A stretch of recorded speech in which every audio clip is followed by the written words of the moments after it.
The OnePlus Open 2.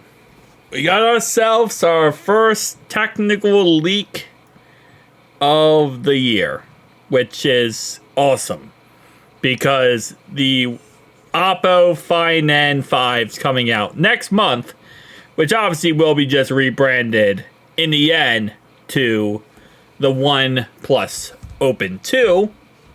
OnePlus Open 2. Yeah. So this is our little leak. The upcoming Find N5 will remarkably thin.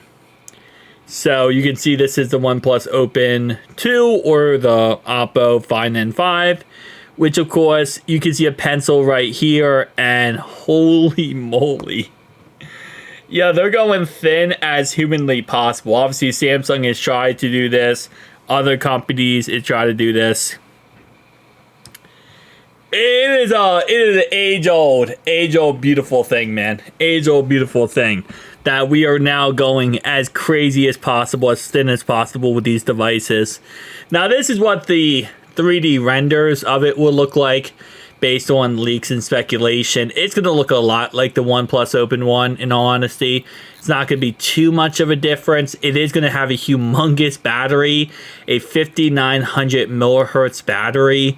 It's, again, we're getting to a point, I will say, when it comes to these foldable phones, we're maxing them out. We're absolutely maxing them out. We are pretty much pushing them to their limits and then putting them or making them as thin as humanly possible. So I kind of wonder where the direction will go next after this, because this is obviously the current direction we're headed. But eventually, you're going to get to a point where you can't make these any thinner. Eventually, you're going to get to a point where you can't, there's only so much you could put in them, right? Yes, you could go, hey, I want to get a crazy, insane processing unit, right? And every year, it's going to get better and better. But to a certain point, it's going to become not that much of an upgrade every year. It's not like GPUs that come out of a couple or years. This is every single year. So eventually you get to a point where it's not really that much of an upgrade every single year. So next you're like, okay, well, what about RAM? Well, these phones now at this point have 16 gigabytes of RAM. And to a point they have virtual memory up to 20 gigabytes.